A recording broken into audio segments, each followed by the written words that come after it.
আমাদের ম্যানেজ ভোটের প্রধানমন্ত্রী কেন তার প্রথম রাষ্ট্রীয় সফর ভারতে হবে বলে অলরেডি ঘোষণা দিয়েছেন? এত জায়গা থাকতে কেন ভারত থেকেই ট্রেনের কোচ আমদানি করার পরিকল্পনা করা হয়েছে? যেই ভারতে সার নাই, তারা চায়না থেকে সার আমদানি করছে। সেই ভারতের কাছে, যাদের নিজেদেরই নাই, তাদের কাছে আমরা কেন সার চেয়ে প্রস্তাবনা পাঠাচ্ছি? চায়না যখন আমাদেরকে জ্বালানি তেল দিতে চাইল, সেই প্রশ্নটা আমরা কানে না তুলে, সেই প্রস্তাবটাকে কানে না তুলে কেন ভারতের থেকে জ্বালানি তেলের জন্য আবেদন দিচ্ছি? জুলাই জাদুঘর উদ্বোধন না করার পিছনে কাদের ষড়যন্ত্র চলছে?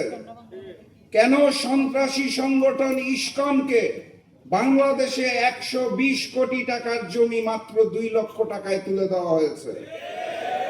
ব্যাংক লুটেরাদের হাতে আবারও কিভাবে করে ব্যাংকগুলো তুলে দেওয়া হচ্ছে? প্রশ্ন করতে হবে, শিলং থেকে ট্রেনিং প্রাপ্ত সেই নেতা, যিনি বর্তমানে বাংলাদেশের প্রক্সি প্রধানমন্ত্রী, তার হাতে কেন আমার এই সোনার ব্যাংক? সংগ্রামী সাথী এবং বন্ধুগণ, আমরা আকাশে ঘুড়িটাকে দেখতে পারি। ঘুড়ির সাথে যে সুতাটা থাকে, তার কিছু অংশ দেখতে পারি, কিছু অংশ পারি না।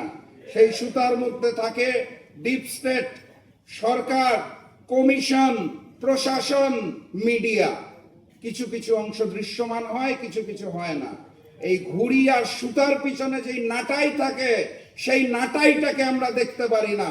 বাস্তবতা এটাই, ক্ষমতার পালা বদলে ওই নাটাইটা এই মুহূর্তে আবারও ভারতের হাতে চলে গিয়েছে।